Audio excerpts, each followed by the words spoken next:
నమస్తే. Welcome back to మన channel బంగారు తల్లి. బుజ్జి రెండో క్లాస్ చదువుతుంది. మహా అల్లరి పిల్ల.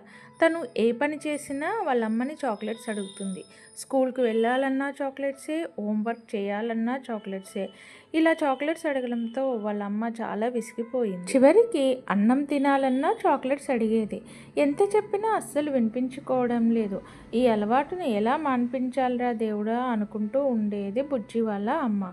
ఒకరోజు బుజ్జిని తీసుకొని పార్కుకు వెళ్ళింది. అక్కడ బుజ్జికి జామ చెట్టు కనిపించింది. గబగబా వెళ్ళి జామకాయలు కోసుకొని తినేసింది.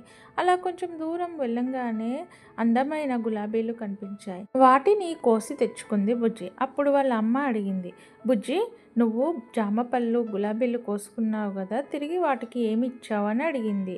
నేనేమీ ఇవ్వలేదమ్మా అని బుజ్జి చెప్పింది. రోజు మరి నువ్వు అన్నం తినడానికి, స్కూల్కి వెళ్ళడానికి నన్ను చాక్లెట్స్ అడుగుతావు కదా, అలాగే వీటికి నువ్వు ఏమైనా ఇవ్వాలి కదా అనంది.